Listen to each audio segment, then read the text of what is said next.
In the Phu Cat mountain range on the central coast of Vietnam, these men of the 1st Air Cavalry Division have just captured a Viet Cong during Operation Washington Irving. It is 10 October, and these troops are working their way northward toward the village of Phu My. Their orders are to search the area en route and to pacify the village when it is reached.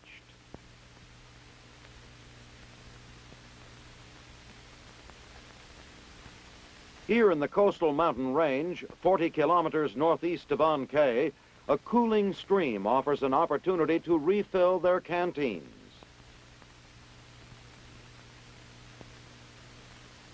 While security guards cover them, some of the troopers take time out for a refreshing bath in the stream. Then the move up begins again. The operation, now in its second phase, has been going on since early in September.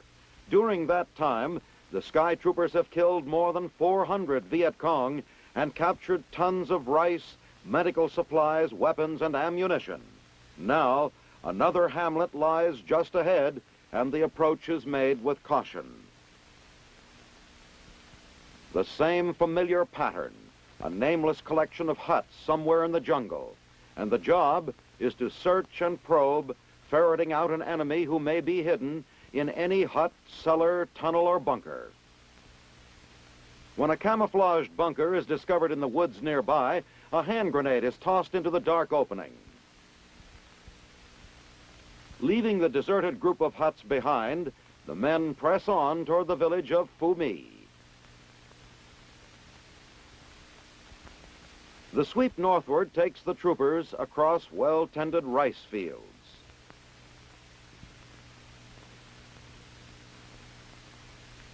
Arriving at Phu My, the air cavalrymen find the village unoccupied. A house-to-house search is conducted. From one of the dwellings comes a pair of canvas bags. In these, a mysterious diagram, an ammunition clip, and a folder containing VC identity papers. A member of the Viet Cong lived here.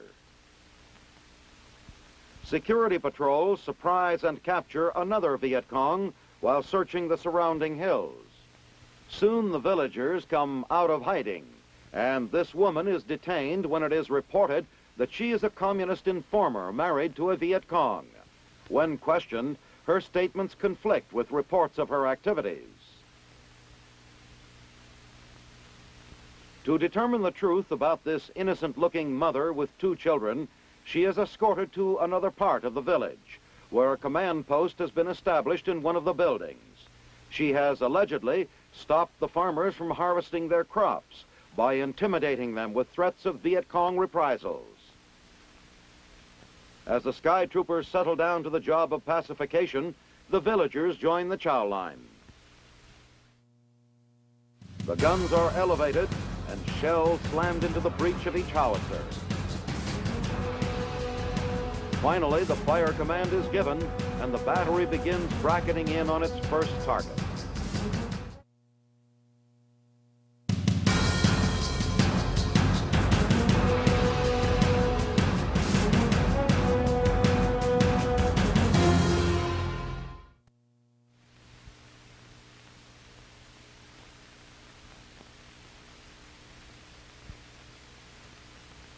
As a Marine unit moves out to support fighting near the DMZ, an artillery battery from the 173rd Airborne Brigade takes over at an emplacement 5 kilometers north of Da Nang. The men and their guns were flown in by C-130 from Bien Hoa on the preceding day and made the last leg of the journey by convoy. A collimator is set up as the job of readying the 105mm howitzers for action begins. Working quickly and efficiently, the men check out their weapons thoroughly. All moving parts are cleaned and oiled. Mud and dirt are scrubbed from the recoil spring and frame. Behind a wall of sandbags, the battery sets up its fire direction control center. It is ready and waiting when the first call for support comes in. Grid coordinates are taken and deflection and quadrant computed. Then the battery is notified to zero in. They lose no time swinging into action. As the fire mission is called out, shells are rapidly prepared for firing. Deflection is set through the panoramic telescope. The guns are elevated and shells slammed into the breech of each howitzer. Finally, the fire command is given and the battery begins bracketing in on its first target.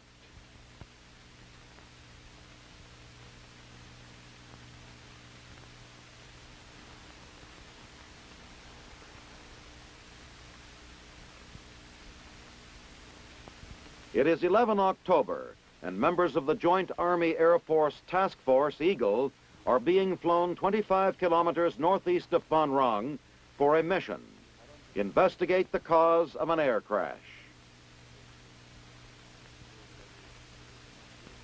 9 days ago, an Air Force C-130 flying from Tonsanut Air Base to Cam Ranh Bay crashed into the side of a 1,000-kilometer mountain. Its 5-man crew were the only personnel on board, and none survived.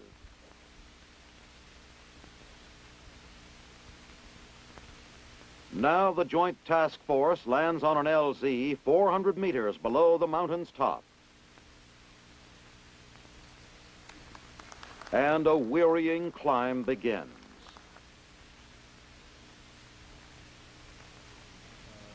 The Army element consists of members of a support battalion of the 101st Airborne Division. Its basic mission is to take the Air Force teams to the crash site and to provide security throughout the operation. Intelligence reports that a company-sized Viet Cong unit is in the area. The Air Force element consists of an investigation team, an explosive ordnance disposal team, and a medical team. At the top of the mountain, the men hack out an LZ large enough for an H-43 Husky, which will evacuate the bodies. Word is transmitted that the LZ is ready as security troops and the DOD team descend the other side of the mountain to the crash site. The H-43 makes its approach to the LZ. While at the scene of the crash, jagged pieces of metal in the underbrush mutely testify to the violent impact that suddenly blasted these quiet hills 9 days ago. Nothing is left intact, neither men nor aircraft. All that can be done is to gather information that may help prevent similar accidents in the future.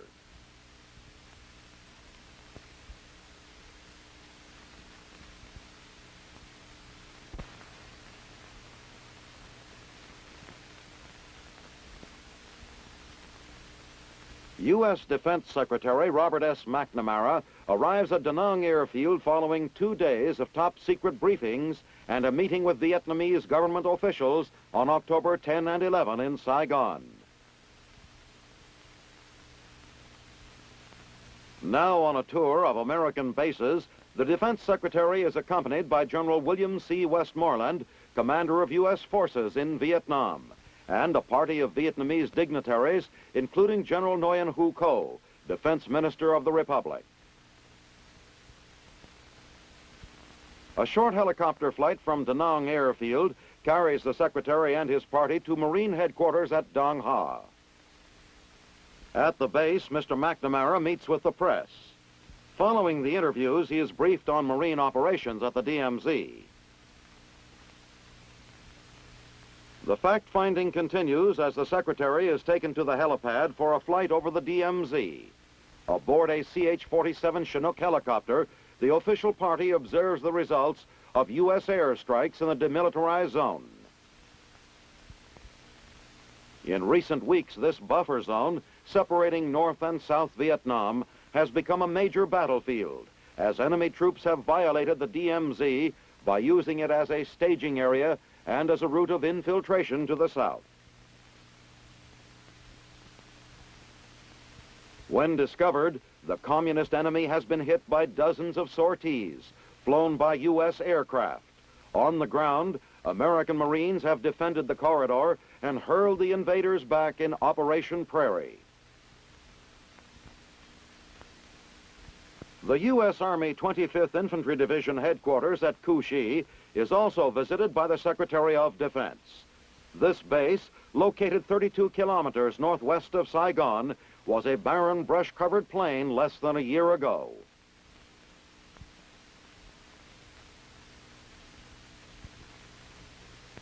Upon arrival, Secretary McNamara is taken to the headquarters conference room for a briefing on the division's activities. The conference concluded, Mr. McNamara and the official party are driven to the Tropic Lightning Division's airfield, where they are to board another helicopter. Visiting dignitaries of the Saigon government hold informal discussions with the American military leaders at the airfield as the Defense Secretary takes his seat in the helicopter. Once again, the Defense Chief will observe ground operations from the air.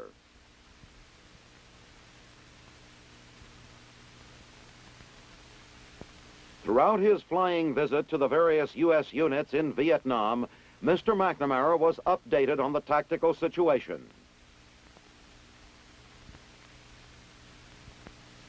At Phu Quat in the 2nd Corps area, troopers of the 1st Air Cavalry Division are engaged in Operation Irving.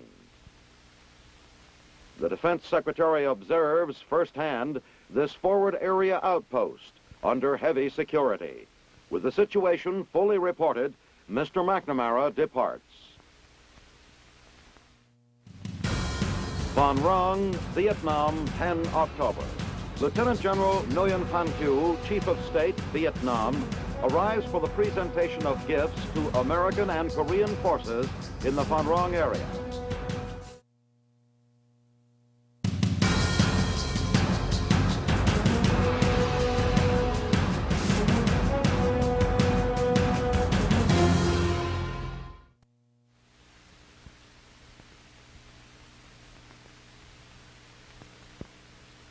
The 1st Logistical Command is responsible for supplying fresh fruit and vegetables to U.S. troops in Vietnam. The food is purchased by bid from local farmers in the Dalat area.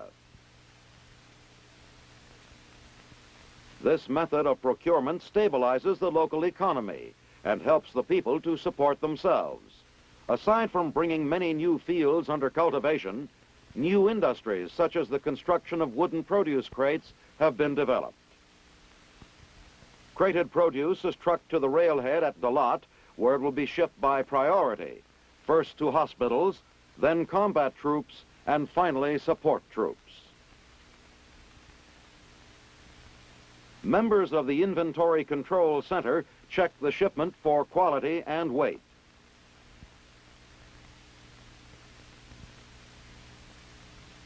Then the produce is loaded into boxcars. When repairs are completed on the Dalat airstrip, rail movement will be eliminated.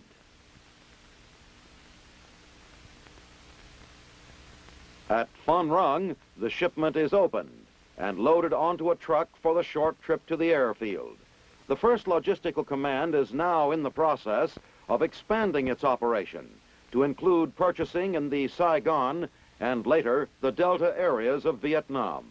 Purchases are also being made in Japan, Taiwan, the Philippines, and the United States.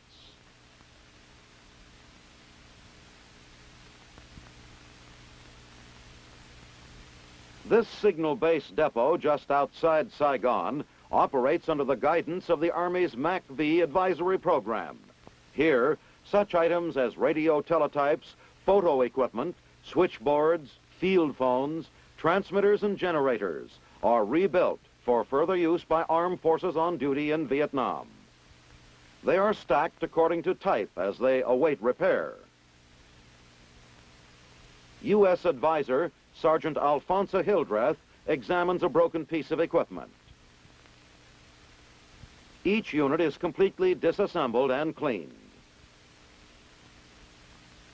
The actual salvage operation then begins with an adjustment of the mechanical controls. Wherever needed, new parts are installed.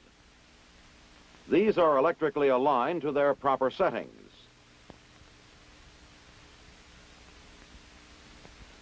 Then the all-important bench testing is conducted.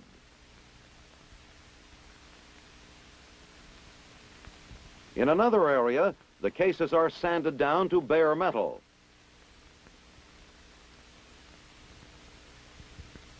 They are then repainted and dried, and the case and the unit itself are reassembled.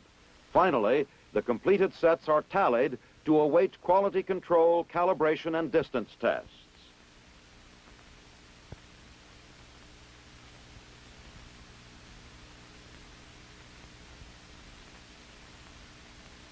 At the 70th Medical Base Depot, Saigon, American Army advisor, Chief Warrant Officer Francis A. Boisvert, discusses the replacement of a piece of equipment with a Vietnamese medical repairman.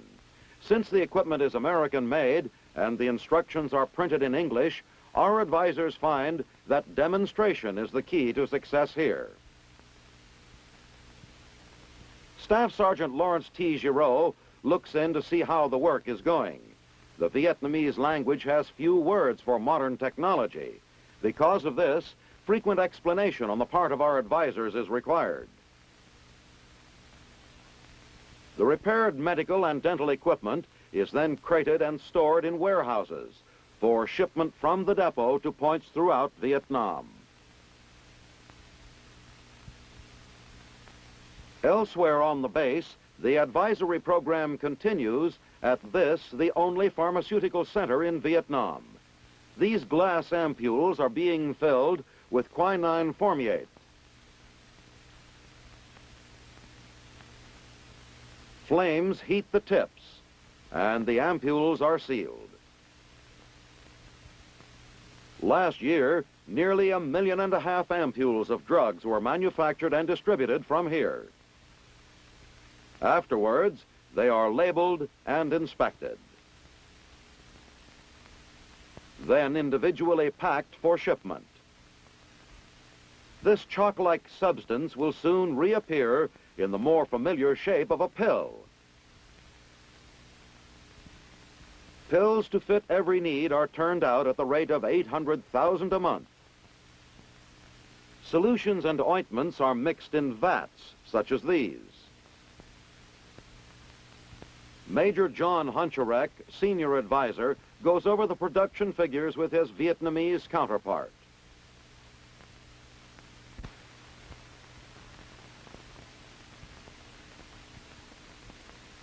Phan Rang, Vietnam, 10 October. Lieutenant General Nguyen Phan Thu, Chief of State, Vietnam, arrives for the presentation of gifts to American and Korean forces in the Phan Rang area. A motorcade past a joint American and Korean honor guard takes the general and his party to the Air Force Base, where he meets Brigadier General Willard Pearson, Commanding General, 1st Brigade, 101st Airborne Division, and his staff.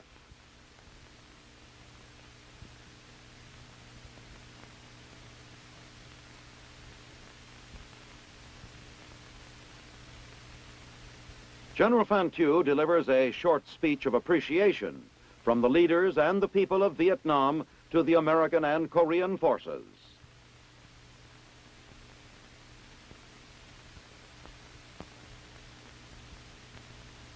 And then presents gifts to each of the officers in attendance.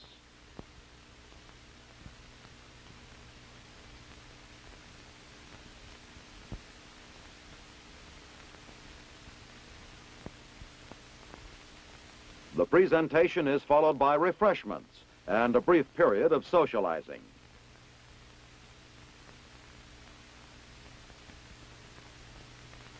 The amenities at an end, General Phan Thu and his staff depart for Saigon.